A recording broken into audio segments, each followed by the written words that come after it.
July 1961, Yale University.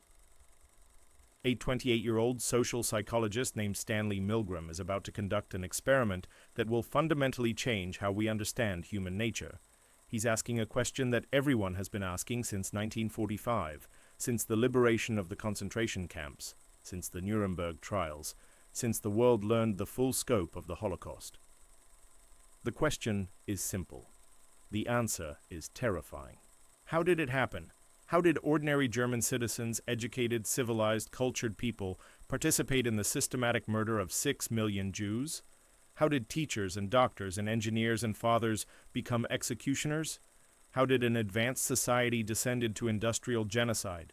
The easy answer, the comforting answer, is that Germans were different. That there was something unique about German culture, or Nazi ideology, or Hitler's charisma that made this possible. That it couldn't happen elsewhere, that we would never do such things, that we're fundamentally different from those people who committed those atrocities. But Milgram suspects that answer is wrong. He suspects that the real answer is far more disturbing. He suspects that under the right conditions, almost anyone is capable of committing atrocities, not because they're evil, not because they hate their victims, but simply because an authority figure tells them to. So he designs an experiment to test this hypothesis. He recruits 40 ordinary men from New Haven, Connecticut, teachers, salesmen, engineers, laborers, ages 20 to 50, no history of violence or mental illness, just normal American men responding to a newspaper ad offering $4 for 1 hour of participation in a Yale University study on memory and learning. They arrive at the elegant interaction laboratory at Yale. They're greeted by a man in a gray lab coat who introduces himself as the experimenter, a scientist conducting research. They meet another participant, actually a Confederate, an actor working with Milgram, but they don't know this. A rigged drawing determines roles. The real participant will be the teacher. The Confederate will be the learner. The experimenter explains the study. They're testing whether punishment improves learning. The learner will be strapped into a chair in another room and given a memory test. Every time he makes a mistake, the teacher will administer an electric shock. With each mistake, the voltage increases. Simple. Scientific. Approved by Yale. The teacher watches as the learner is strapped into the chair. Electrodes are attached to his wrists. The learner mentions he has a heart condition, asks if the shocks are dangerous. The experimenter assures him the shocks are painful, but not dangerous. The teacher is brought to an adjacent room where he can hear but not see the learner. In front of the teacher is an intimidating shock generator, 30 switches arranged in a row, labeled from 15 volts to 450 volts, at the lower levels, slight shock and moderate shock. As voltage increases, strong shock, very strong shock, intense shock, extreme intensity shock, danger, severe shock. The final two switches at 435 and 450 volts are simply marked XXX. The experimenter gives the teacher a sample shock of 45 volts so he knows what it feels like.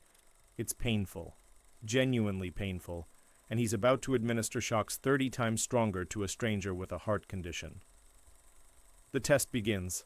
The learner makes mistakes. The teacher administers shocks starting at 15 volts. At 75 volts, the learner grunts. At 120 volts, he complains the shocks are painful.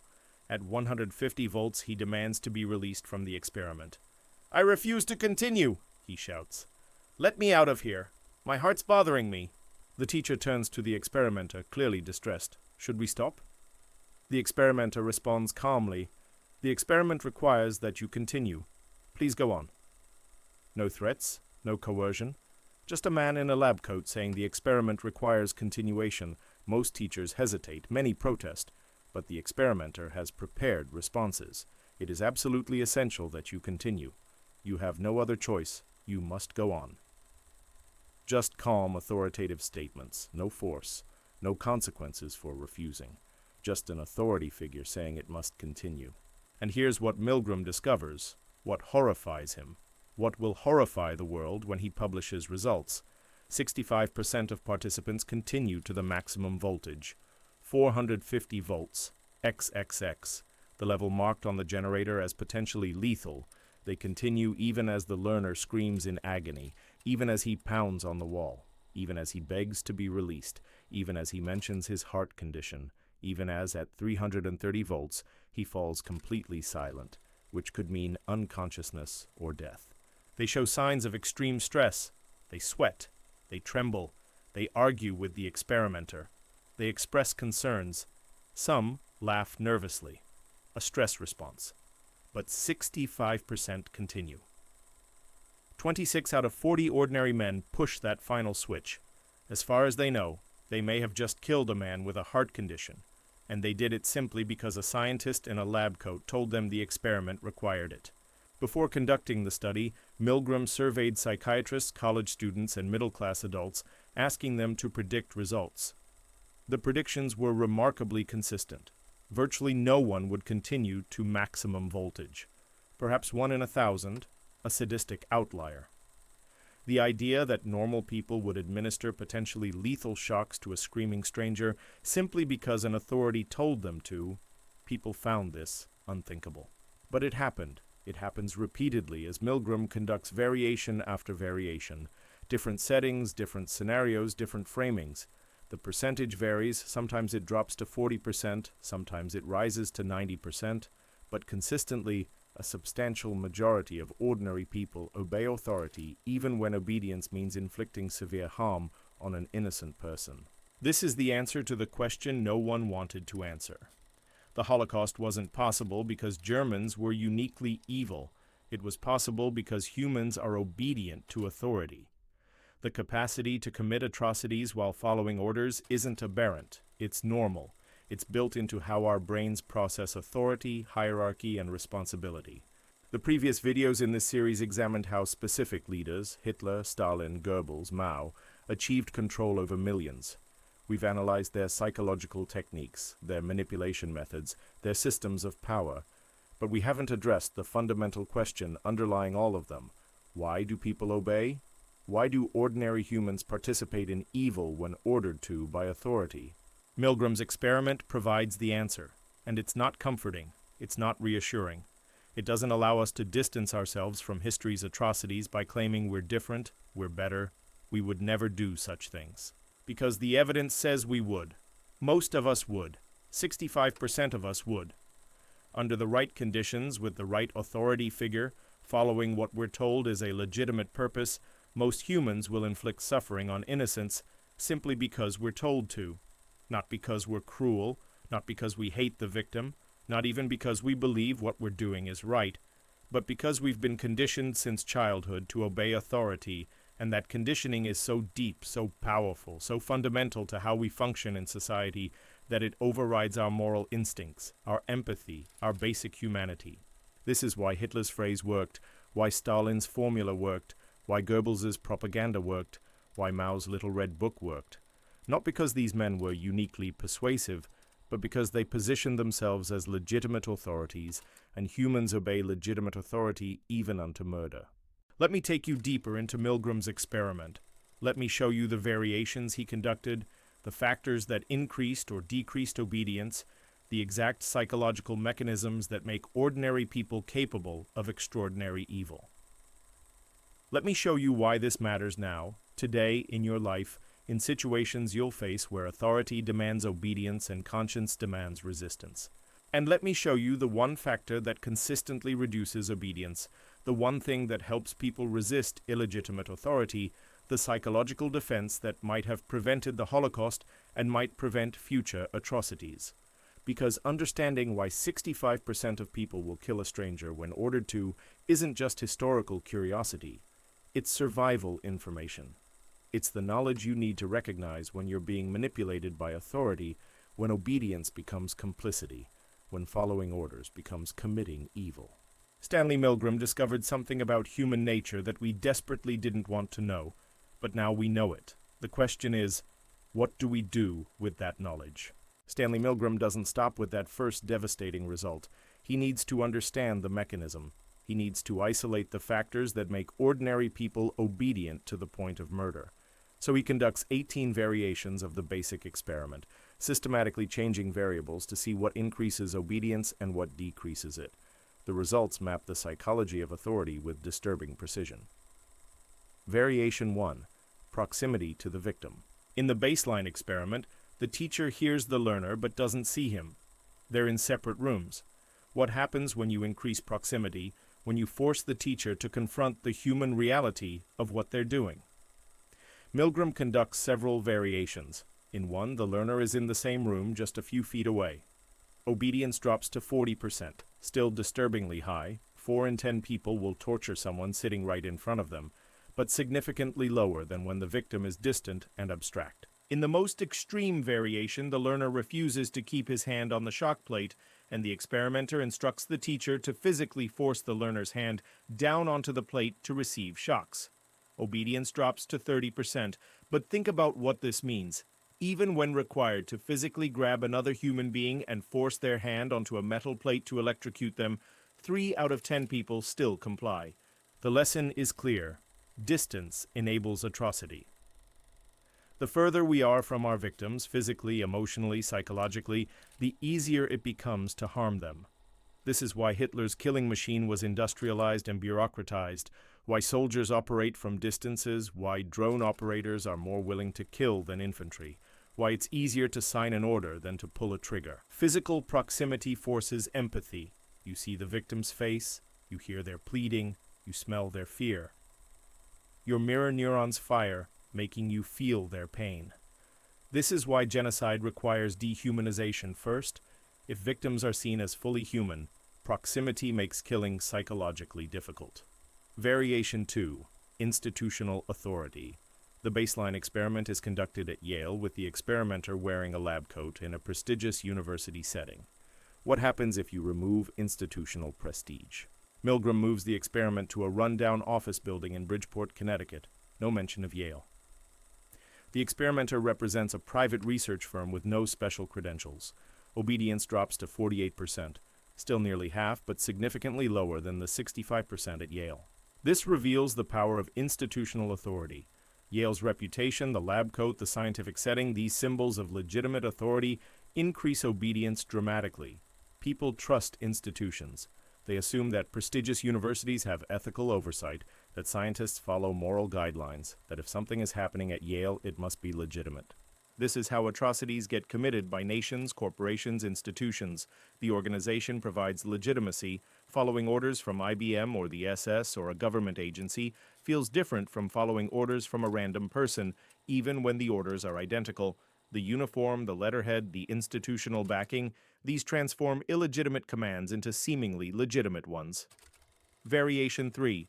Authority figures present versus absent. In the baseline experiment, the experimenter sits in the room with the teacher, providing direct supervision and immediate reinforcement of commands. What happens if the authority figure leaves? Milgram conducts a variation where the experimenter gives initial instructions, then leaves, providing subsequent orders by telephone. Obedience plummets to 21%, and participants cheat. They tell the experimenter they're administering shocks but actually push lower voltage switches or skip shocks entirely. This is crucial. People resist authority more effectively when the authority isn't directly observing them. Distance from authority increases disobedience. This is why totalitarian regimes require constant surveillance, why managers micromanage, why enforcement requires presence. Authority is strongest when it can observe and respond immediately. This also reveals something important. Most participants don't want to hurt the learner. They're not sadists enjoying the power. They're conflicted, distressed, looking for ways to minimize harm while still technically obeying. When the authority figure isn't watching, they find ways to reduce actual harm while maintaining the appearance of obedience. Variation 4. Group effects. Milgram introduces multiple teachers. What happens when you add peers to the situation? In one variation, 2 Confederate teachers refuse to continue at relatively low voltage levels. The real participant, seeing peers disobey, is much more likely to disobey too. Obedience drops to 10%. Only 1 in 10 continues to maximum voltage when they've seen others refuse. This is the most important finding in the entire series of experiments. Peer disobedience breaks the spell of authority. Seeing another person refuse, just one person, refusing with dignity without being struck by lightning or dragged away, gives participants permission to trust their own moral judgment, to prioritize conscience over obedience. This is why totalitarian regimes are so desperate to prevent organized resistance, to isolate dissidents, to make resistance seem futile or non-existent. Because resistance is contagious. Once one person stands up, others find courage to stand too. The collective fiction that authority must be obeyed collapses when someone demonstrates that refusal is possible. Conversely, in a variation where two Confederate teachers obediently continue, the real participants' obedience increases. Peer compliance reinforces obedience. If everyone else is going along, if no one else is objecting, we assume the situation must be acceptable, that our discomfort must be our personal weakness rather than appropriate moral response. This is the power of normalization. When everyone participates in evil, evil becomes normal.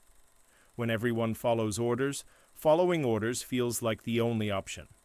Breaking the consensus requires someone to step out first, to model disobedience, to show that resistance is possible. Variation 5. Responsibility diffusion. In one variation, the teacher only reads the word pairs while another person administers the shocks. In this case, obedience skyrockets to 92.5%.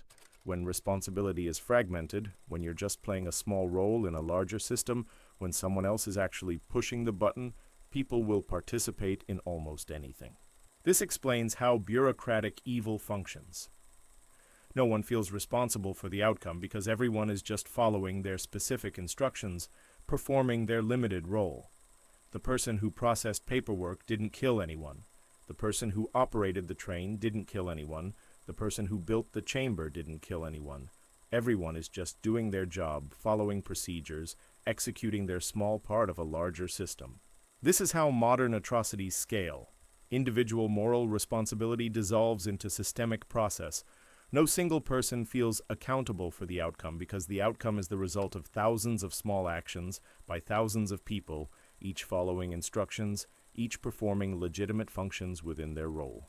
This is also how it becomes possible to commit atrocities while sleeping well at night. You're not a murderer, you're a bureaucrat, a technician, a specialist performing a function. The moral weight of the outcome is distributed across the entire system, so thinly spread that no individual has to feel its full burden.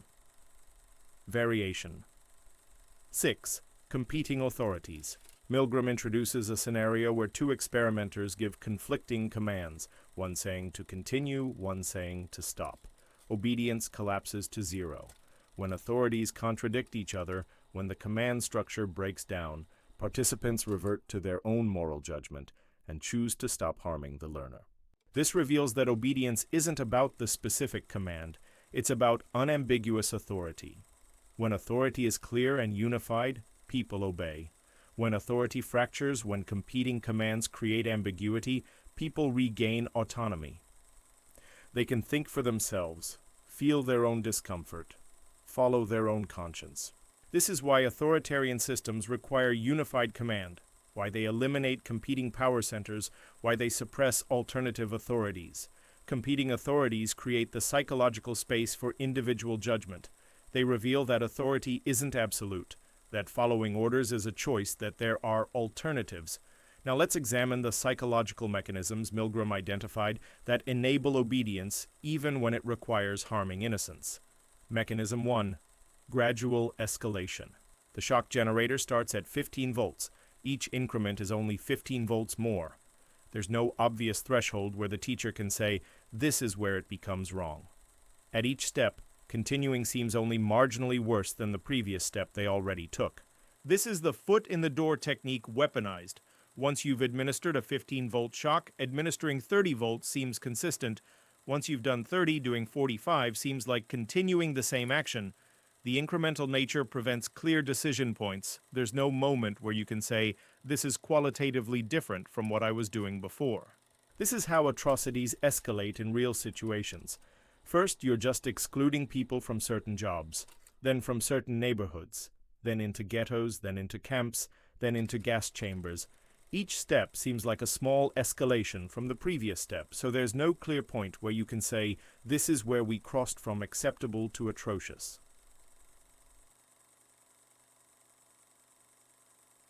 Participants consistently ask the experimenter, who is responsible if something happens to him? The experimenter responds, I'm responsible. That answer is powerfully reassuring. It relieves the participant of moral burden. They're not responsible. They're just following instructions. If something bad happens, that's on the authority figure who ordered it, not on the person who executed it. This is the Nuremberg defense. I was just following orders. It sounds like an excuse, but psychologically, it's how normal people process their actions. The person giving the orders holds the moral responsibility. The person following orders is just a tool, an instrument, not a moral agent making choices. This psychological maneuver, transferring moral responsibility to authority, is what enables ordinary people to commit extraordinary evil without seeing themselves as evil. They're not making the decision to harm someone. They're implementing someone else's decision. The authority decided. They're just executing. Mechanism 3. Competing values. The participants in Milgram's experiment experience genuine conflict. They value not harming innocents, but they also value other things: keeping commitments, following scientific protocols, respecting authority, being polite, not causing social disruption by making a scene. The genius of the experimental design is that it creates a situation where these values conflict. To not harm the learner, they have to break a commitment. They agreed to participate, disrespect authority, the scientist running the study, violate scientific protocol, the experiment requires completion, and create social awkwardness. Refusing makes the situation uncomfortable. Most people aren't comfortable with conflict, especially with authority figures. We're socialized to be polite, to fulfill obligations, to not make waves. These social values, in themselves innocuous or positive, become weapons that authority can use to compel obedience to harmful commands. The participants aren't choosing obedience over conscience. They're trapped between competing values and the immediate social pressure of the situation. The authority figure right there, expecting continuation, making refusal socially awkward, overwhelms the more abstract value of not harming strangers. This is how good people do bad things, not because they don't have moral values, but because they have multiple values, and situations can be engineered where those values conflict, where social values overwhelm moral values, where politeness enables atrocity. Stanley Milgram has mapped the territory of obedience with disturbing precision. He's identified the factors that increase it, the mechanisms that enable it, the psychological processes that allow ordinary people to commit extraordinary evil simply by following orders. But he's also identified something crucial: the factors that decrease obedience, the conditions that enable resistance. And that knowledge, knowing how obedience works and how resistance becomes possible, that's the key to preventing future atrocities. Let me show you how to recognize when you're in a Milgram situation, and more importantly, how to resist. When Milgram publishes his results in 1963, the reaction is explosive. The findings make headlines worldwide. They spark intense debate in psychology, ethics, and popular culture, and they generate fierce criticism from multiple directions. The first wave of criticism focuses on ethics. Milgram's participants were deceived. They believed they were actually shocking someone. They experienced severe stress, sweating, trembling, some having what appeared to be nervous breakdowns during the experiment.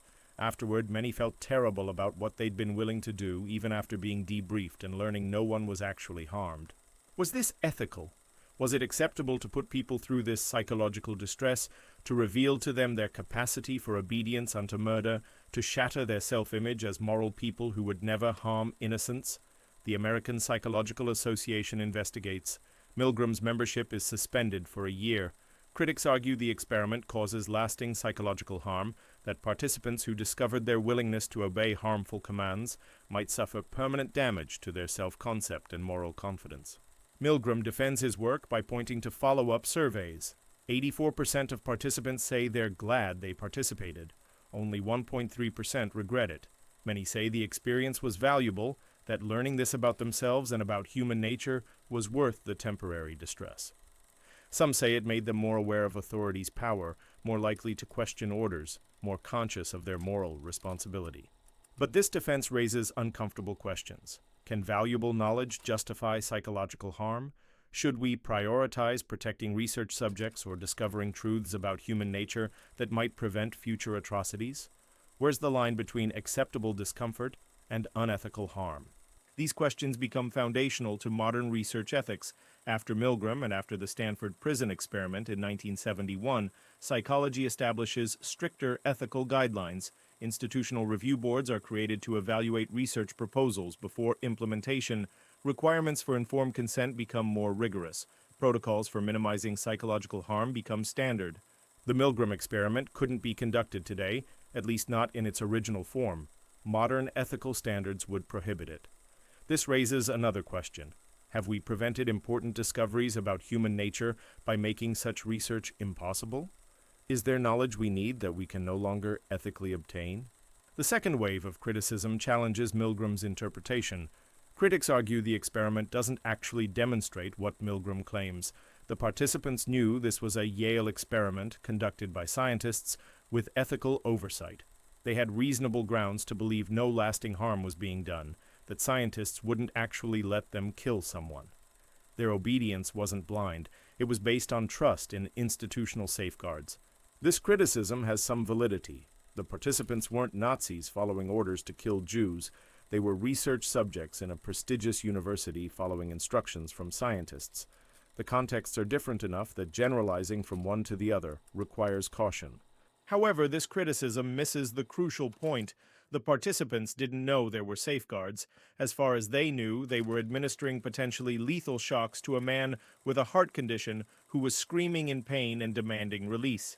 They experienced the moral conflict as real. Their willingness to continue despite their distress reveals something fundamental about obedience, regardless of whether actual harm occurred.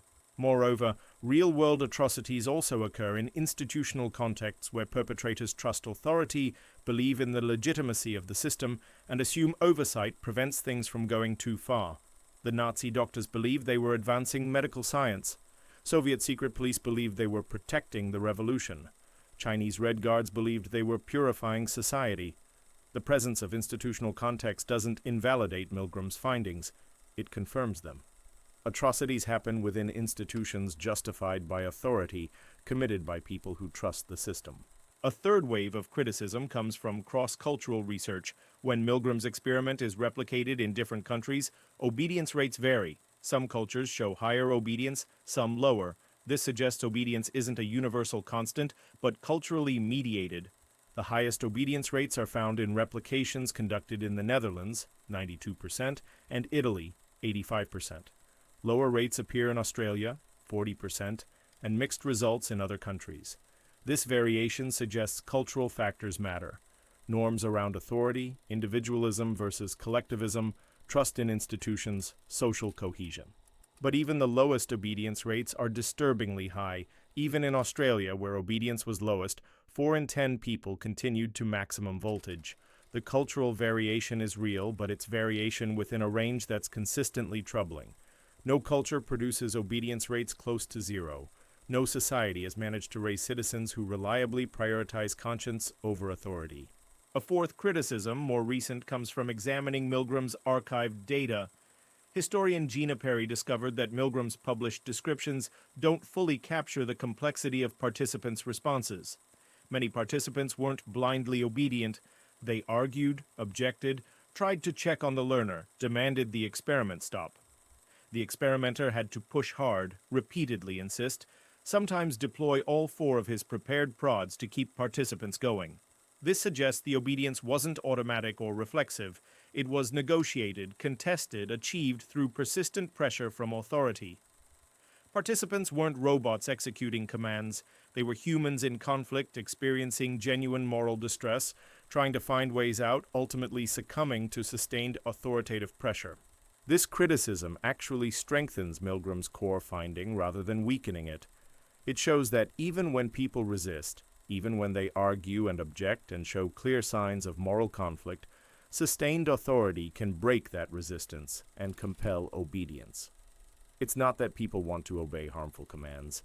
It's that authority's psychological power is strong enough to overwhelm resistance, even in people who are actively trying to disobey.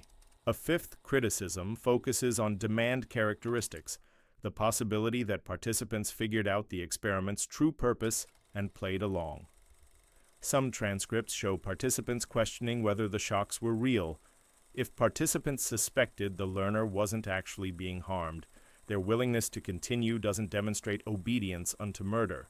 It demonstrates playing along with an experiment they decoded. However, follow-up studies using different methodologies confirm Milgram's basic findings. Field studies, natural experiments, historical analyses of real atrocities all support the conclusion that ordinary people, under authority's influence, will commit or participate in harmful actions they would never initiate independently. The most sophisticated modern criticism comes from questioning what the experiment actually measures. Obedience isn't a single thing, it's a complex of psychological processes. Trust in authority, belief in legitimate hierarchy, social pressure to conform, reluctance to cause conflict, diffusion of responsibility, incremental commitment, and more. The experiment doesn't isolate pure obedience. It creates a pressure cooker where multiple psychological mechanisms combine to produce the outcome. This is a fair criticism methodologically, but it doesn't diminish the practical implications. Whether we call it obedience or complex response to authoritative social pressure, the result is the same. Normal people will harm innocence when situated in contexts where authority demands it and social mechanisms prevent resistance. The label matters less than the phenomenon. Despite all these criticisms, Milgram's core findings have stood up remarkably well. Replications in different eras, different countries with methodological variations all find the same basic pattern. Substantial majorities of ordinary people will obey authority, even when obedience requires harming innocence.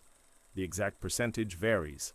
The psychological mechanisms are more complex than Milgram originally described. But the fundamental truth remains. We are far more obedient and far more capable of participating in evil while following orders than we want to believe. This brings us to the crucial question, now what?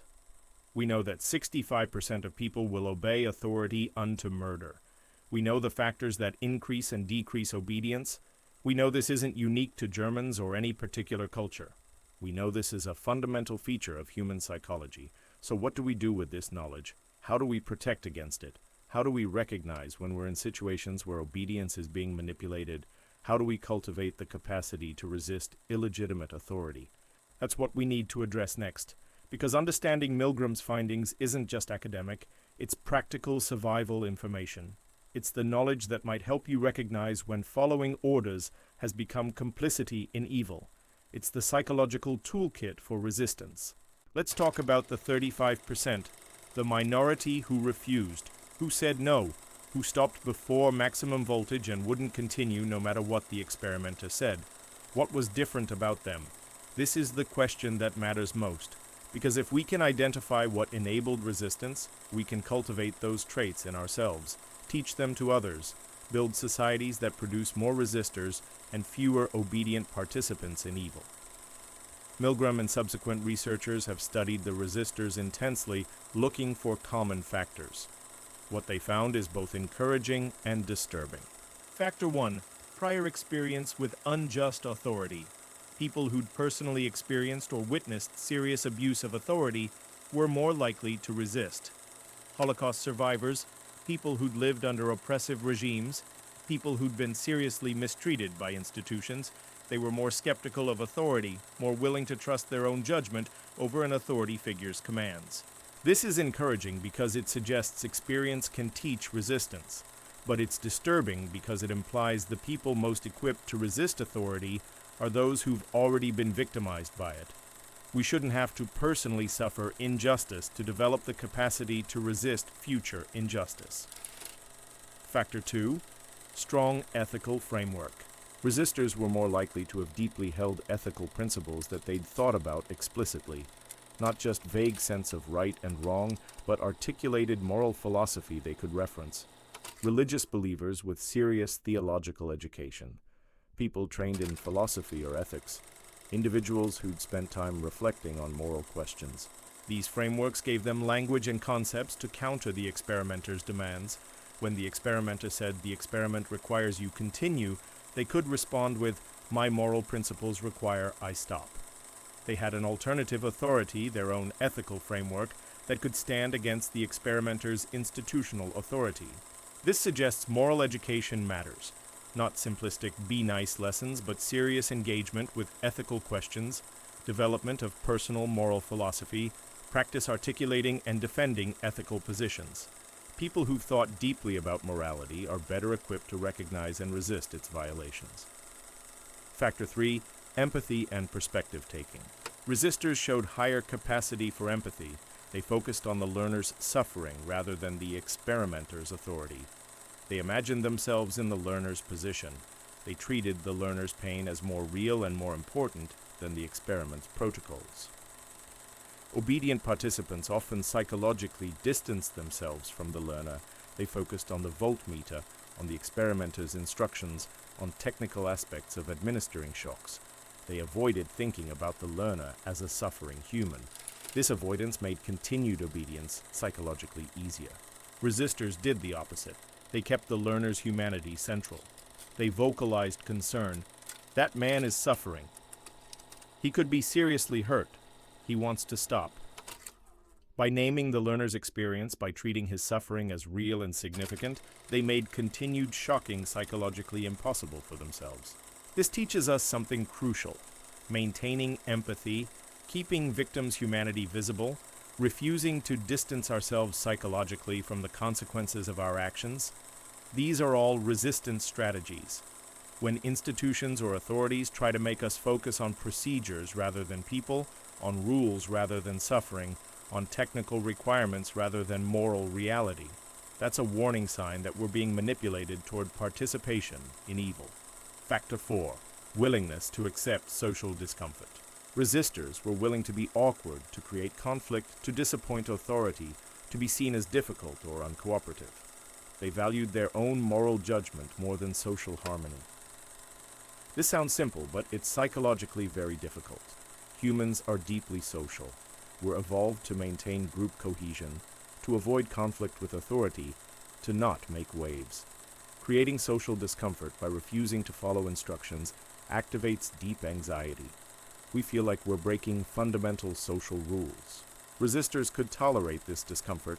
They could say, "I'm not willing to continue," and sit with the experimenter's disapproval, the social awkwardness, the sense of having violated implicit rules about obedience and cooperation. This discomfort tolerance was crucial. This suggests we need to practice refusal. We need to build tolerance for the discomfort of saying no to authority, of creating conflict, of being perceived as difficult. Because if we can't tolerate social discomfort, we'll obey even illegitimate commands to avoid the anxiety of refusal. Factor 5. Sense of personal responsibility. Resistors rejected the experimenter's claim that he was responsible. When the experimenter said, "I'm responsible," resistors responded with, "No, I'm responsible. I'm the one pushing the button. I'm the one causing this man's suffering." They refused the psychological escape of transferred responsibility. This is sophisticated moral reasoning. It recognizes that following orders doesn't eliminate personal moral agency. The person executing the order is still making a choice. They could refuse. The fact that an authority commanded it doesn't transfer moral responsibility from the person who acts. This is the antidote to the Nuremberg defense. Yes, you were following orders, but you chose to follow them. You could have refused. The orders don't eliminate your responsibility. They test it. And you failed that test by choosing obedience over conscience. Resistors understood this intuitively. They knew that if they continued, they would be responsible for the outcome, regardless of who ordered it. That sense of personal responsibility, of unavoidable moral agency, made continued obedience impossible. Factor 6. Models of disobedience. Remember the variation where Confederate teachers refused? Obedience dropped to 10%. Seeing someone else refuse gave participants permission to refuse. It showed that resistance was possible, that the authority wouldn't strike them down, that there was social support for disobedience. This is the most practical finding. Resistance is contagious. One person refusing makes it easier for others to refuse. This is why totalitarian regimes isolate dissidents, why they make resistance seem futile or non-existent, because they know that visible resistance inspires more resistance. This means if you resist, you're not just saving yourself. You're potentially enabling others to resist. Your refusal becomes a model for others. Your disobedience breaks the spell of inevitable compliance. This is why the first person to resist, carries enormous moral weight. They're not just making a personal choice. They're creating the possibility of collective resistance. They're showing others that refusal is possible, that the emperor has no clothes, that authority's power depends on our consent. Now let's look at who didn't resist and why, because understanding obedience is as important as understanding resistance. Profile of the obedient, not what you'd expect. One of Milgram's most surprising findings was that demographic factors barely mattered. Age, education, profession, intelligence, none of these significantly predicted obedience or resistance. College professors were as obedient as manual laborers. Young people were as obedient as old. The intelligent were as obedient as the less intelligent. This destroys comfortable myths about obedience. We like to think education makes us immune, that intelligence protects us, that professional status indicates moral superiority. But Milgram's data says no. The college-educated participants, the professionals, the people who should theoretically be most capable of independent moral judgment, they were just as obedient as everyone else. This is crucial to understand. Obedience isn't about stupidity or ignorance, it's about how humans process authority. And that processing is so deep, so automatic, so fundamental to social functioning that education and intelligence don't significantly protect against it. The obedient participants weren't bad people. They were distressed. Many protested verbally even while continuing to obey. Some wept. Some laughed nervously. Some argued with the experimenter.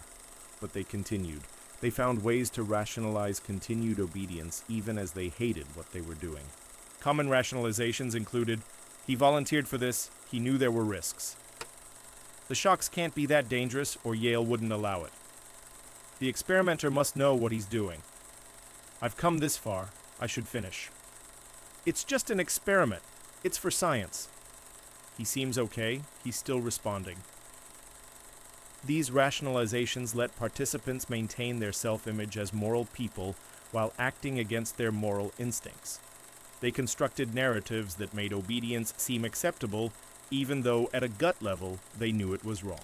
This is how normal people participate in atrocities, not through conscious choice to do evil, but through rationalization, through finding ways to make the unacceptable seem acceptable, through constructing narratives that let them live with themselves while following harmful orders. The agentic state. Milgram's explanation. Milgram developed a theory to explain obedience, the agentic state.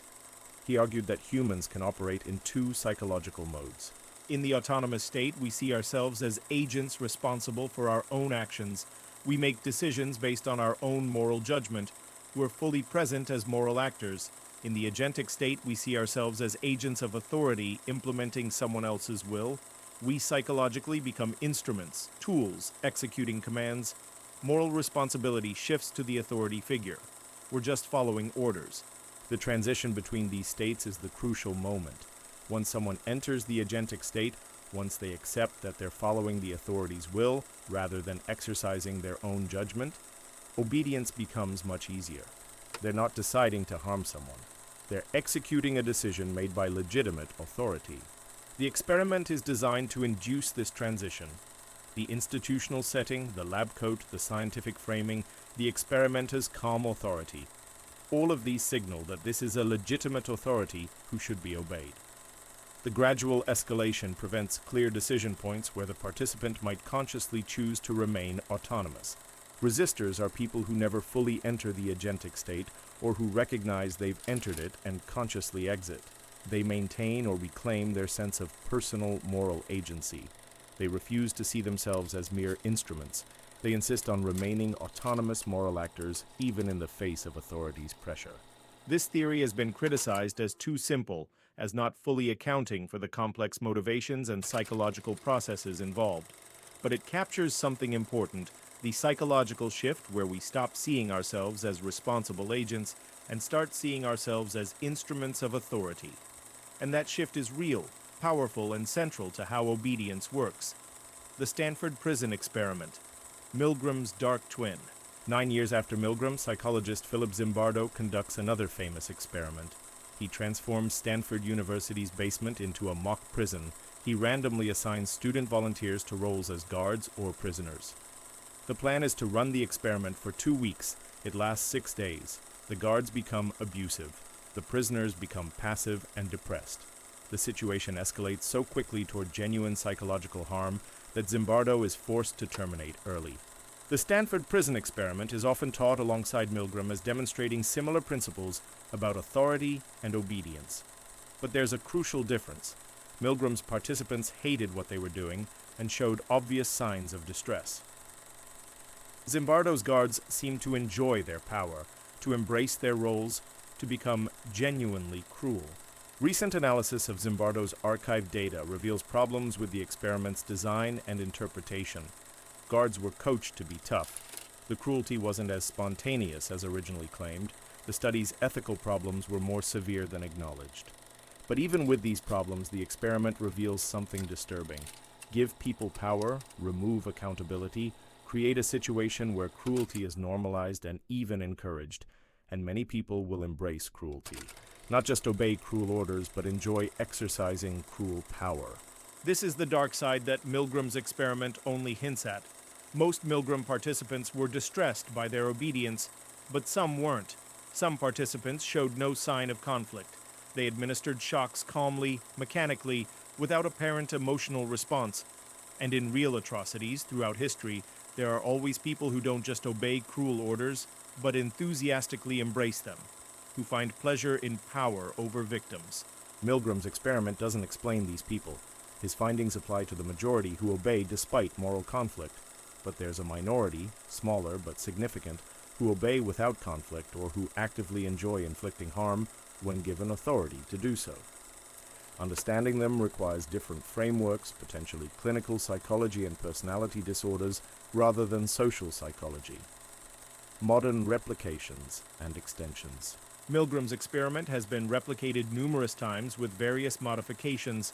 A 2009 replication by Jerry Berger at Santa Clara University, conducted within modern ethical constraints, found obedience rates similar to Milgram's original findings.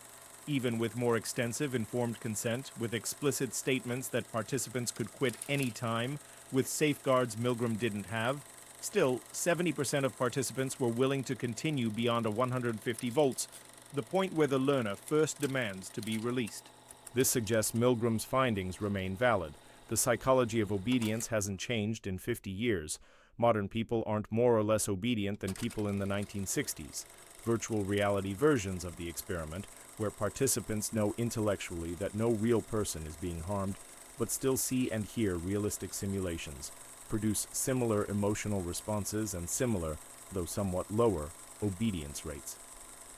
This suggests the psychological mechanisms are robust. They operate even when participants know at a cognitive level that the situation isn't real. Cross-cultural studies reveal interesting patterns. Collectivist cultures show somewhat higher obedience than individualist cultures. Cultures with high power distance, acceptance of hierarchical authority as natural and proper, show higher obedience than cultures with low power distance. But again, no culture produces obedience rates low enough to be comforting. The variation is real, but the baseline is universally disturbing.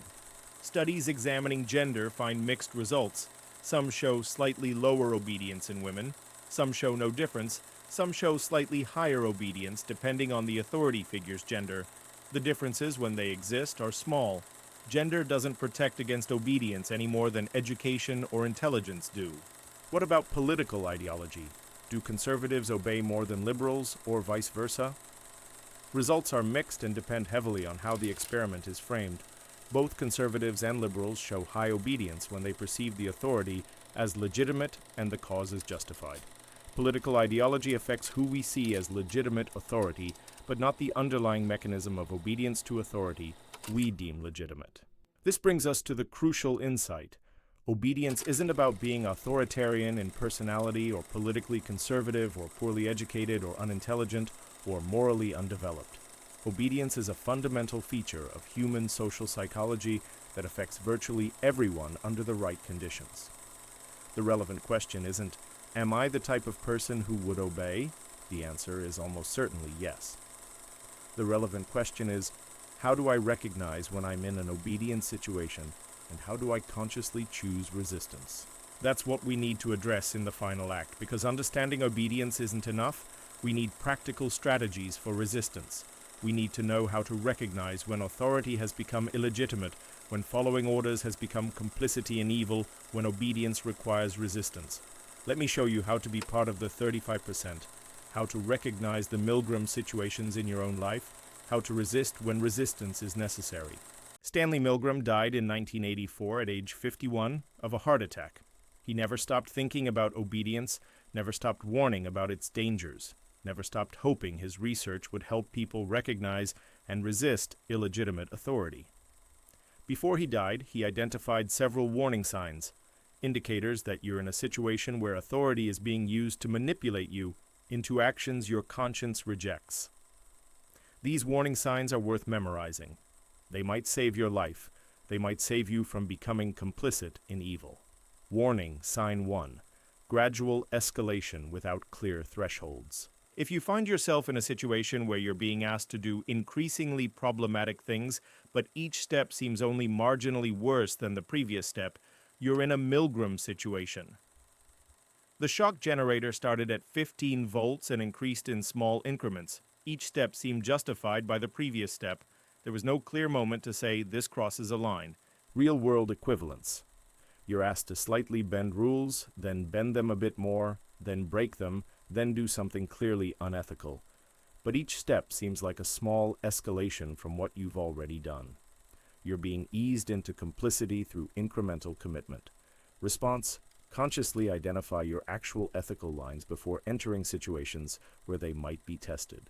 Decide in advance what you won't do, regardless of incremental pressure. Write them down. Tell someone else about them. Make these commitments concrete before you're in the heat of the moment. Warning sign 2. Authority claims full responsibility. If an authority figure tells you they're responsible for outcomes, that you're just following orders, that you're not personally accountable, you're being set up for an obedience trap. The experimenter's "I'm responsible" was psychologically powerful because it relieved participants of moral burden. But it was a lie. The participants were responsible. They were the ones pushing the button. Real-world equivalence: don't worry, I'll take the heat if anything goes wrong. This is on me, not you. You're just doing your job. These statements are designed to make you feel safe participating in problematic actions by transferring responsibility to authority. Response: reject transferred responsibility. You are always responsible for your own actions, regardless of who ordered them. If you wouldn't do something without orders, you shouldn't do it with orders. Authority can give commands, but it can't eliminate your moral agency. Warning sign 3. Distance from consequences. If you're being kept away from the direct consequences of your actions, if you're not seeing or hearing or otherwise experiencing the impact of what you're doing, you're being psychologically manipulated into obedience. Milgram's participants found it easier to shock when they couldn't see the learner. Distance enables harm. Proximity enables empathy. Real-world equivalence. Bureaucratic systems that fragment responsibility so no one sees the full impact of their actions. Digital interfaces that turn human suffering into abstract data. Hierarchies that separate decision-makers from those affected by decisions. Any system that puts distance between you and the consequences of your actions. Response: consciously seek out information about consequences. Ask questions. Insist on seeing the impact of your actions. Refuse to hide behind abstraction or distance. Maintain empathy by keeping the human reality of consequences visible to yourself. Warning sign 4. Institutional legitimacy as justification. If the primary justification for an action is that it's being done by a legitimate institution, a government, a corporation, a university, a hospital, you're in an obedience trap. Milgram's participants trusted Yale. They assumed a prestigious university wouldn't allow anything truly harmful. That trust enabled obedience. Real-world equivalence. This company has been around for decades. They wouldn't do anything unethical. The government approved this, so it must be okay. These are trained professionals. They know what they're doing. Institutional legitimacy being used as substitute for ethical analysis. Response: institutions are made of people, and people make mistakes, act unethically, abuse power. Institutional legitimacy doesn't guarantee ethical behavior. Judge actions on their own merits, not on the reputation of the institution performing them. Warning, sign 5. Peer compliance as social proof. If everyone else is going along with something, if you're the only one objecting or hesitating, you're experiencing social proof, one of the most powerful obedience mechanisms. In Milgram's variations, seeing peers obey increased obedience. Seeing peers disobey increased disobedience. Humans are social creatures. We take cues from others about what's acceptable. Real-world equivalence. Everyone else is doing it. No one else seems bothered by this. I'm the only one who thinks this is wrong. These thoughts create pressure to conform, to suppress your own judgment in favor of group consensus. Response: remember that majorities can be wrong. History is full of atrocities committed by majorities while minorities objected. If your conscience is telling you something is wrong, trust it even if you're alone. And remember, you might not be as alone as you think. Others might share your concerns, but be afraid to voice them. Be the first to speak up. Warning sign. 6. Time pressure and momentum. If you're being rushed, if there's no time to think, if the situation has momentum that makes stopping seem difficult or disruptive, you're being manipulated. Milgram's experiment had momentum. Once started, stopping required actively disrupting the flow, creating awkwardness, going against the natural progression. Real-world equivalence. We need to decide now. Everyone's waiting on you. We've already started. We can't stop now. Time pressure prevents reflection. Momentum makes obedience seem easier than resistance. Response: insist on time to think. Slow things down. Say, I need to consider this carefully before proceeding. Break momentum deliberately. Resistance often requires creating exactly the disruption that obedience seeks to avoid. Now let's talk about practical resistance strategies, things you can do starting now to build your capacity to resist illegitimate authority. Strategy 1. Practice small refusals. You don't build resistance capacity in crisis moments. You build it through practice in lower stakes situations. Practice saying no to small requests from authority. Practice creating minor social discomfort by refusing to go along with what's expected. This isn't about being oppositional for its own sake. It's about building tolerance for the discomfort of refusal. It's about proving to yourself that you can say no, that the world doesn't end when you refuse, that you can survive social disapproval from authority. Start small. Refuse a request that makes you uncomfortable. Question a rule that seems pointless. Push back against pressure to conform in minor situations. Build the muscle memory of resistance before you need it in high-stakes situations. Strategy 2. Develop and articulate your ethical framework. Resistors had clear ethical principles they could articulate. You need the same. Spend time thinking about your moral values. Write them down. Practice articulating them. Build a framework you can reference when authority demands obedience. This isn't about being rigid or dogmatic. It's about knowing what you stand for, so you have something to stand on when authority pushes. It's about having language for your conscience so you can counter authority's language with your own. Strategy 3. Seek out diverse perspectives. Obedience is easier when everyone around you reinforces the same message. Resistance is easier when you're exposed to different viewpoints, different frameworks, different ways of thinking about situations. Deliberately expose yourself to perspectives different from your own. Read widely. Talk to people who think differently. Maintain relationships across ideological divides. This cognitive diversity makes you less susceptible to any single authority's framing.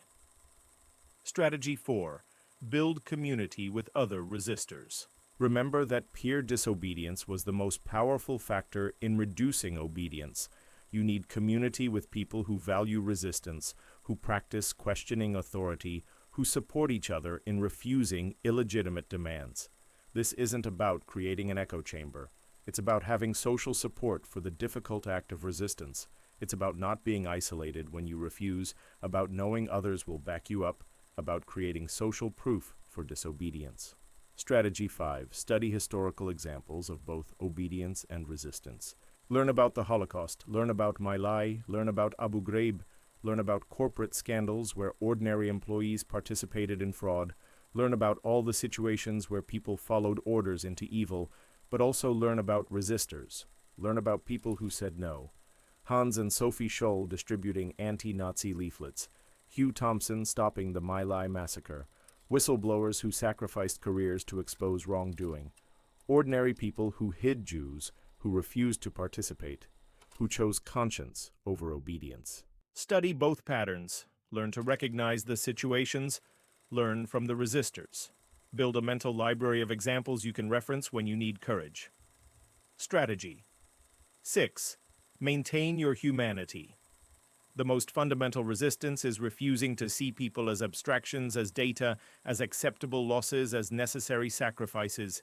Keep people human. Keep consequences real. Refuse the psychological distance that enables harm.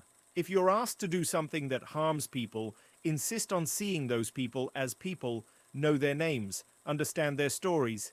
Maintain empathy even when authority demands you suppress it.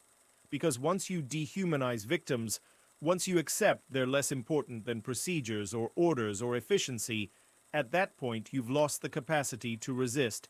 Now let me address the question you might be asking, isn't obedience sometimes good?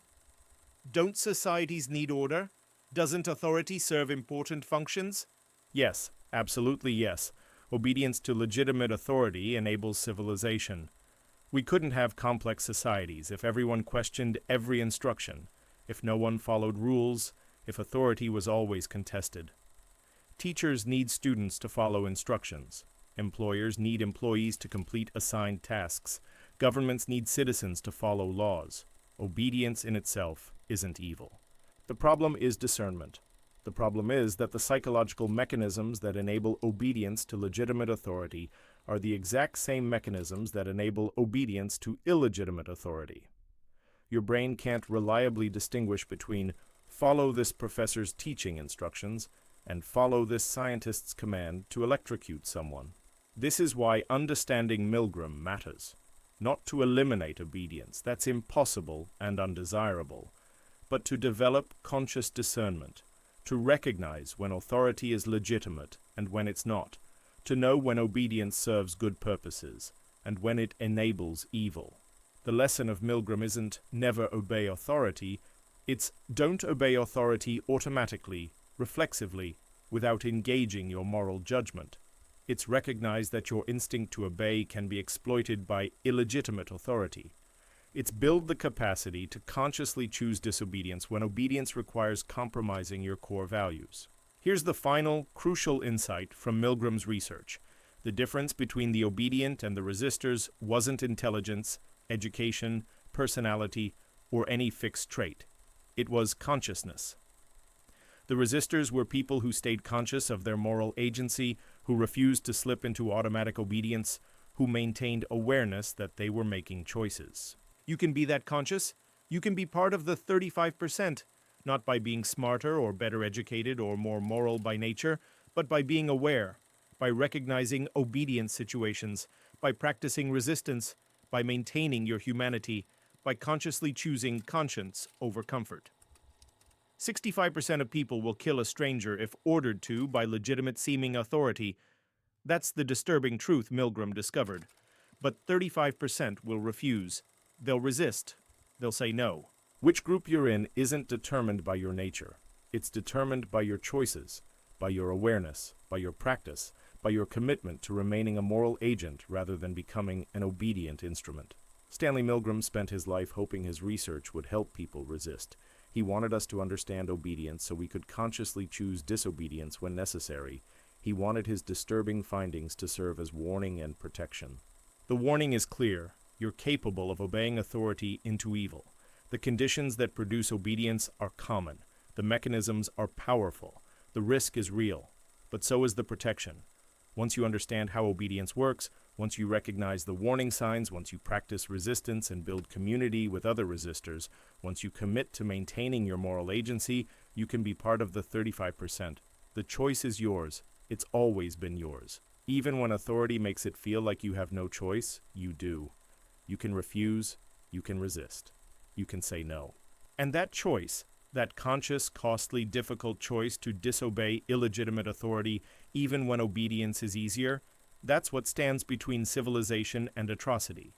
Choose wisely, choose consciously, choose resistance when conscience demands it.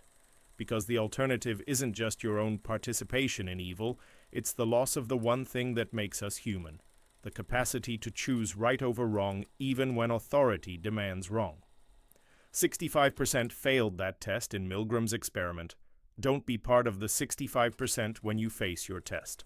Be part of the 35% who said no. Everything depends on that choice.